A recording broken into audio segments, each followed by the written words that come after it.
이 시편 127편 말씀으로 오늘 하나님이 우리에게 주신 특별한 은혜를 받기를 원합니다. 하나님이 제 마음속에 주시는 이 말씀에 대한 간절함이 참 큽니다. 저는 오늘 이 시간 여러분 모두가 다 하나님이 주시는 평안과 기쁨과 그리고 행복을 누리게 되기를 축복합니다. 하나님은 우리에게 평안을 주시고 기쁨을 주시고 사랑을 주시고 우리를 행복하게 해주시는 분이십니다. 그런데 하나님만 우리 가운데 역사하는 게 아니고 마귀가 또 역사합니다. 마귀는 끊임없이 우리 마음에 두려움과 염려와 미움과 분노와 좌절을 우리 가운데 심어주면서 우리의 삶을 망가뜨리려고 합니다. 여러분 잘 분별해야 됩니다. 여러분의 마음과 생각이 근원이 있습니다. 주님이 주시는 것이 있고 마귀가 주는 것이 있습니다. 이걸 분별을 못하면 마귀가 주는 마음을 품고 그리고 비참하게 살게 됩니다. 우리는 마귀가 우리 마음속에 심어주는 생각을 이길 재간이 없습니다. 우리에게는. 그러나 하나님은 하나님을 사랑하는 자 그 마음을 하나님은 지키실 수 있습니다. 그래서 하나님이 기쁨도 그리고 평안도 사랑도 우리 가운데 주시는 겁니다. 그래서 하나님을 믿지 못하는 사람은 참 불쌍한 사람입니다. 그들이 세상을 어떻게 살아갈까 걱정도 됩니다.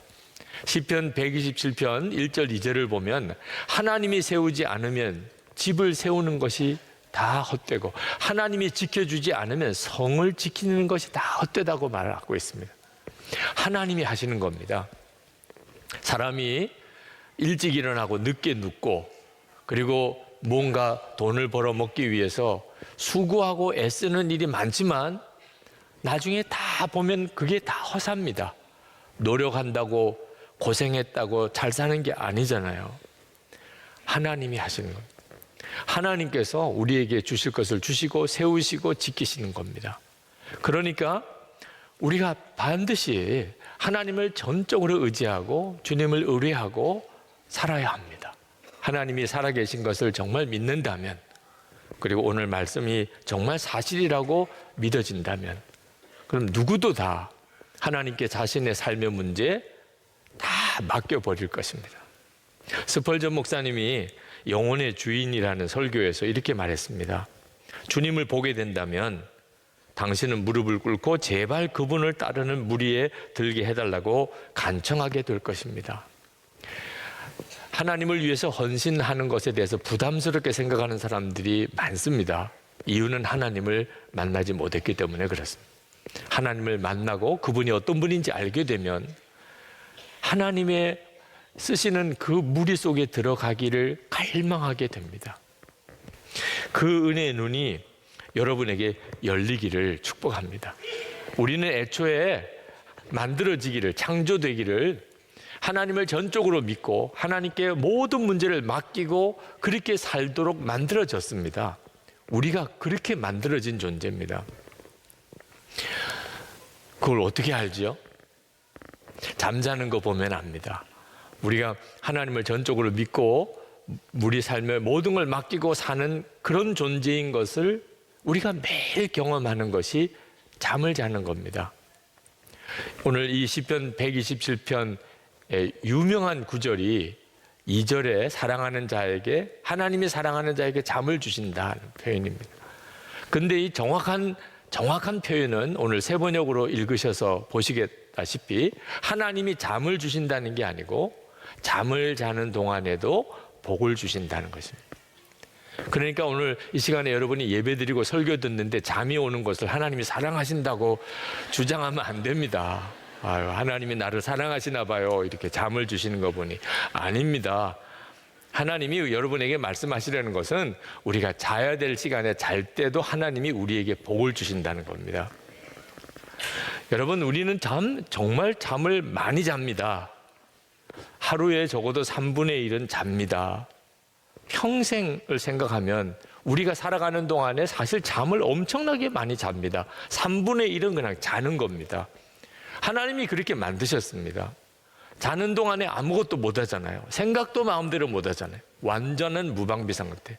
내가 할 수 있는 것은 아무것도 없이 그냥 잠만 자는. 그러니 한편으로는 걱정도 됩니다. 노력하고 애써서 사는 줄로 아는 사람들은 잠자는 게 아까운 겁니다. 그런데 여러분, 우리가 잠자는 동안에 해는 뜨고 또 달도 뜨고 하루가 지나가고 세상은 변함없이 다 돌아갑니다. 하나님이 다 하십니다. 우리 자신도 그렇습니다. 우리는 그냥 자는 것뿐인데 우리 몸이 자는 동안에 회복이 되어서 그 다음날 하루를 살아갈 힘을 회복하잖아요. 제일 많이 자는 존재가 갓난아기입니다. 거의 하루에 18시간도 잡니다. 그런데 그렇게 자면서 그 아이들이 자랍니다. 자는 동안에 자라게 만드신 거죠. 어린아이만 아닙니다. 우리 자신이 매일 하나님을 믿고 하나님께 다 맡기고 그냥 잠만 자는 삶을 우리가 살아가는 겁니다. 이창호 박사님 바디 바이블이라는 책에서 잠은 하나님께서 당신의 품에 우리가 안기라고 우리를 품어주는 시간이라고 그랬습니다. 우리가 자는 시간은 하나님 아버지의 품에 안기는 겁니다. 이제 내게 와서 쉬라. 모든 문제 다 내게 맡기고 푹 자거라. 우리가 잘 때마다 하나님은 우리를 그렇게 초청하시는 겁니다. 그러니 여러분, 정말 우리는 하나님을 정말 믿고 맡기고 살도록 만들어진 존재잖아요. 여러분이 그 사실을 분명히 명심해야 합니다. 우리가 하나님을 정말 믿고 주님께 문제를 다 맡기고 살면 그 다음 짜증날 일, 우울할 일, 염려, 근심, 조급할 일 없어집니다. 한동대학교 초대 총장이었던 김영길 박사님이 고생 많이 하셨습니다. 한동대학을 설립하는 과정에서 겪었던 어려움은 정말 상상이 안 될 정도입니다. 하루는 얼마나 모욕적인 그런 일을 겪으셨는지 저 사람 저러다가 죽을 수도 있다. 너무 마음에 충격이 되고 그리고 스트레스가 쌓이는 일이라 어떻게 견딜까. 그런 참 어려운 일을 겪은 날 그 아내 되시는 김영애 권사님이 이러다 남편 정말 죽는 거 아니야? 이런 걱정이 되는데 정작 그 김영길 총장님은 집에 오셔서 저녁을 아주 잘 드시더래요. 그리고 주무시는데 금방 숙면을 하시더래요. 너무 감사하더랍니다.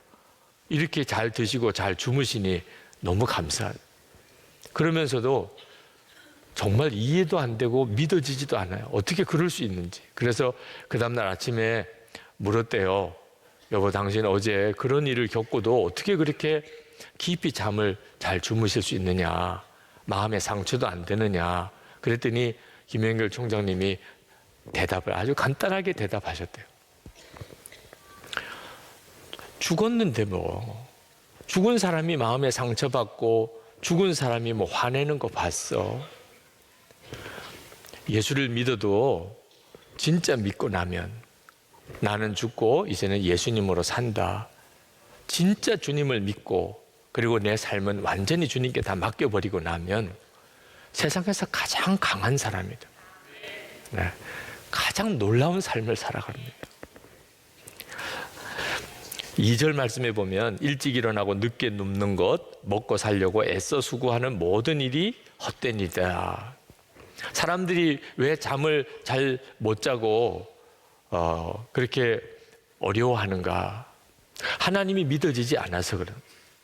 하나님께 문제가 맡겨지지 않으니까 그런 겁니다. 가난하고 또 힘든 사람들만 잠을 못 자는 게 아닙니다. 뭐 먹고 사는 거 전혀 걱정이 없을 만한 것 같은 사람도 잠을 못 잡니다. 자면은 손해라고 생각. 자면은 진다고 생각. 어떻든지 잠을 줄이는 거예요. 공부하는 학생들 더 공부하고 또 학위를 하려고 하여튼 잠을 최대한 줄입니다. 돈 버는 것도 어지간히 돈 버는 재미가 들고 나면 자는 게 아깝습니다. 어떻든지 안 자고 돈을 더 벌려고 합니다. 또 즐기고 하려고 어떻든지 잠을 자지 않고 즐기려고 합니다. 그러다가 정말 온 국민이 수면 부족입니다. 그것 때문에 우리가 치러야 될 대가가 엄청나게 큽니다. 여러 가지 우리 일하는 현장에서 일의 효율성이 떨어지죠. 잠이 제대로 자지 못하면. 의료비도 증가해요. 잠자지 못해서 병드는 일이 많습니다. 온갖 사고들이 벌어집니다. 졸음운전으로 일어난 사고들 소식을 계속 듣잖아요. 쥐를 실험을 했는데 잠을 재우지 않고 자꾸 수면 시간을 줄였더니 거의 미치고 그리고 죽어버리더라고요. 잠을 자지 않는다는 것은 믿음이 없어서 그런 것입니다. 하나님이 믿어지지 않으니까 잠자는 시간이 두렵고 아깝다는 거죠. 그런데 하나님을 정말 믿고 나면 잠자는 시간은 매일 내가 경험하는 정말 가장 놀라운 은혜의 시간. 믿고 맡기고 잤는데 하나님이 다 책임져 주시더라. 세상에 이보다 더 편안하고 즐거운 일이 어디 있습니까? 하나님은 우리 모두에게 내게 오라. 그래서 쉬라. 편안하게 자라. 다 맡기거라. 우리 주님은 우리 모두를 다 그렇게 초청하셨습니다. 세상에서 어떤 사람을 초청할 때는 까다롭습니다. 그 사람이 어느 정도로 유능한 사람인가, 그 사람이 직책은 뭔가, 그 사람 직업은 뭔가, 어느 학교 출신인가, 얼마나 똑똑한가, 돈은 얼마나 버는가.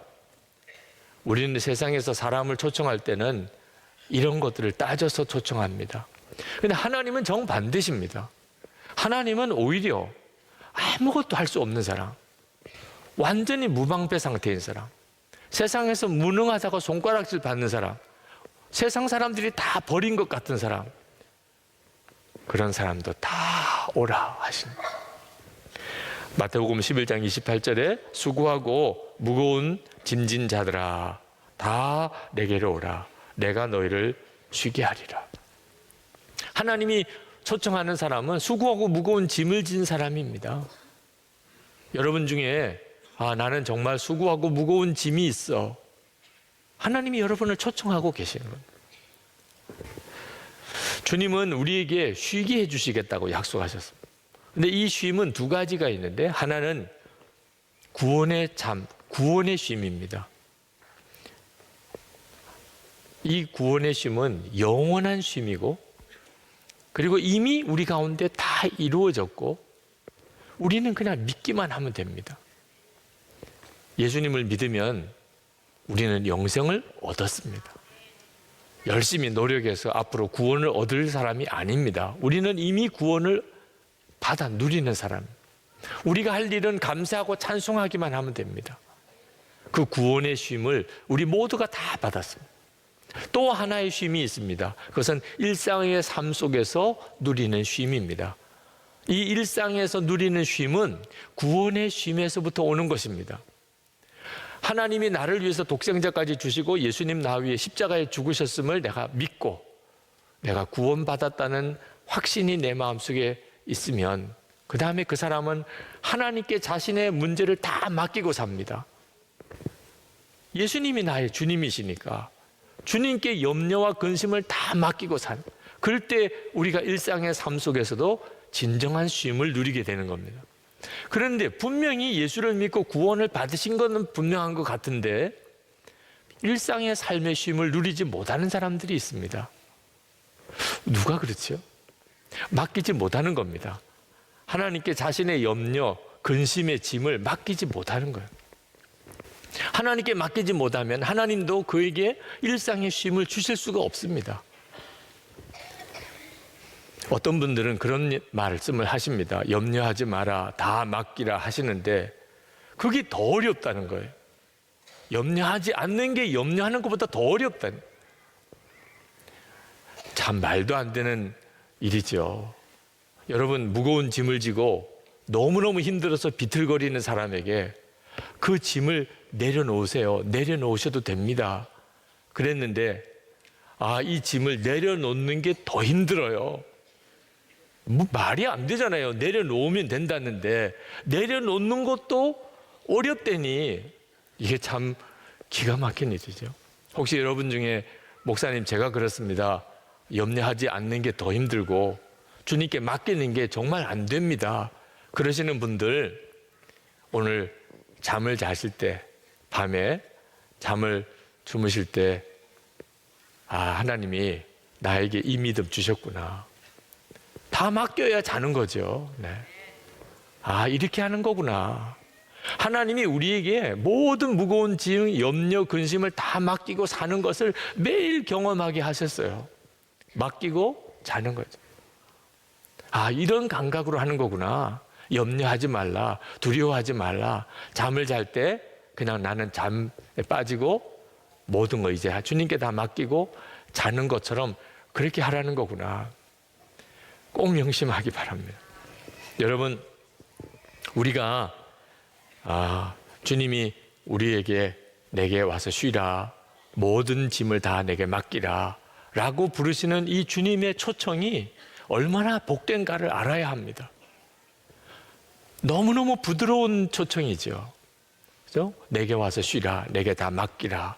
얼마나 부드럽습니까? 법원에서 출두 명령서가 나오는 거하고는 완전히 분위기가 다르죠. 그런데 여러분 꼭 명심해야 돼요. 주님의 부르심은 너무나 부드럽고 너무나 우리를 편안하게 하는 부르심이지만 그 부르심은 대단히 심각하고 또 다급한 부름이라는 것입니다. 주님이 와서 쉬라, 내게 다 맡기라 이렇게 말씀하시는 것은 법원에 출두하라 하는 명령과는 전혀 다른 분위기지만 만약에 내가 그렇게 하지 않으면 법원의 출두 명령서보다 더 무서운 결과를 가져오게 됩니다. 많은 사람들이 염려를 맡기라, 자기가 선택하는 줄 압니다. 염려를 맡길지 안 맡길지. 그래서 주님께 염려를 맡기지 않고 사는 사람이 많습니다. 오늘도 이렇게 설교만 듣고 가시는 분이 많을 거라고 생각이 들어서 마음이 안타깝습니다. 주님의 이 내게 와서 쉬라, 내게 다 맡기라, 모든 것은 하나님 내가 다 하는 거야 이렇게 말씀하시는 것은 우리에게 있어서 매우 다급한, 매우 중요한 엄격한 말씀입니다. 이제 주님이 이 땅에 오실 날이 옵니다. 모든 사람들 다 주님 앞에 모여서 주님을 뵙게 될 겁니다. 그때 주님이 내게 와서 쉬라, 내게 다 맡기라 하는 말씀에 아멘 그렇게 하고 순종한 사람에게는 내가 천국과 그 영원한 빛 속에 들어오라. 주님은 그렇게 그에게 말씀하실 것입니다. 그런데 주님이 다 맡기라, 내게 와서 쉬라, 염려하지 마라 말씀하셨는데 그렇게 하지 않은 사람이에요. 주님이 슬픈 말씀을 하실 것입니다. 내가 너를 도무지 알지 못하니 내게서 떠나가라. 여러분, 주님께서 우리에게 초청하시는 이 부름은 살고 죽는 문제와 달려 있습니다. 어린아이가 부모님이나 어른들이 다급하게 소리쳐서 말씀하면 그대로 즉각 순종해야 되는 것이 어린아이들에게는 매우 중요합니다. 왜냐하면 어린아이들은 위험을 이해하기가 쉽지 않습니다.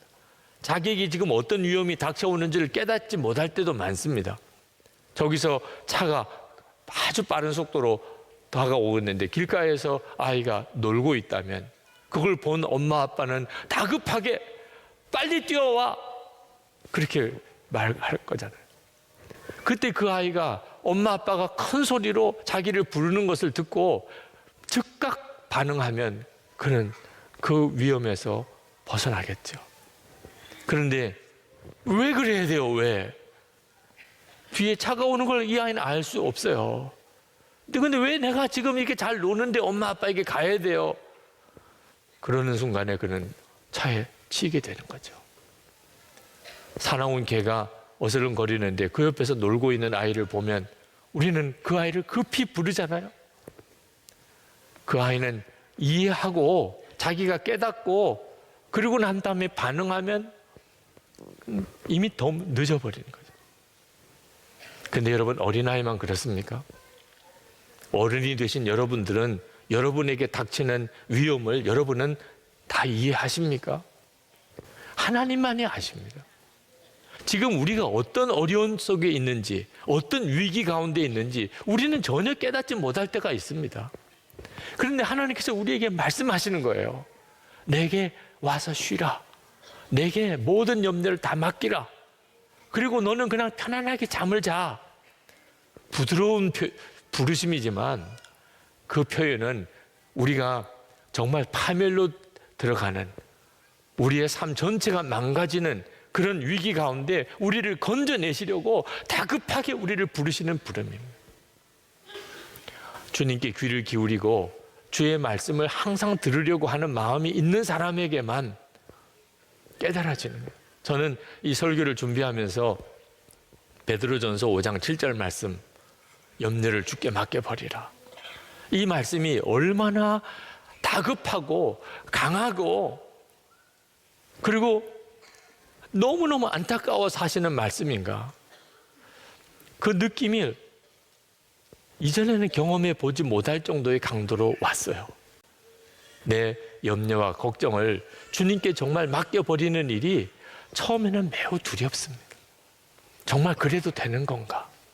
그러나 우리가 하나님을 진짜 믿었고 주 예수님이 지금 나와 함께 계신 것이 정말 사실이라면 우리는 반드시 그 믿음을 가져야 합니다.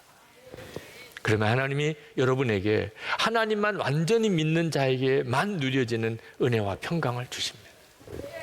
시편 127편 3절에서 5절까지 보면 자식은 주님께서 주신 선물이요 태 안에 들어있는 열매는 주님이 주신 상급이다. 젊어서 낳은 자식은 용사의 손에 쥐어있는 화살과도 같으니 그런 화살이 화살통에 가득한 용사에게는 복이 있다. 그들은 성문에서 원수들과 담판할 때에 부끄러움을 당하지 아니할 것이다. 이 말씀은 요즘 시대에 우리가 읽으면 너무 시대에 안 맞는 말씀입니다. 요즘 젊은 부부들 아기 안 낳으려고 합니다. 이건 사회적인 심각한 문제를 지금 가지고 오고 있습니다. 이유가 뭐지요? 애 낳아서 기를 자신이 없다. 이제는 자녀 낳아서 기를 수 있는 게 너무 희생이 크다. 오늘 말씀하고는 완전히 반대지요. 하나님을 진짜 믿고 맡기지 못할 때 이제는 자식도 낳을 수가 없습니다. 그로 인한 우리 미래는 정말 끔찍한 거죠. 하나님을 정말 믿고 우리의 생사화복을 주장하시는 분이 진짜 하나님을 믿게 될 때 자녀는 정말 복 중에 복입니다. 이게 얼마나 큰 차이가 있습니까? 우리가 하나님을 정말 믿고 완전히 주님께 맡겼을 때 우리 가정에 얼마나 놀라운 하나님의 역사가 일어나는지 다음 주일에 말씀을 드리겠습니다. 시편 128편에 한 가지 분명한 것은 지금 이 시간에 하나님은 우리에게 모든 사람에게 다 초청하신다. 내게로 오라. 편히 쉬라. 모든 것 다 맡기라. 우리가 그걸 아멘으로 받으면 하나님은 정말 살아계시고 우리의 삶을 온전히 지키시는 것을 경험하게 됩니다. 성찬은 주님이 우리와 온전히 하나가 되셨음을 보여주시는 가장 놀라운 은혜의 시간입니다.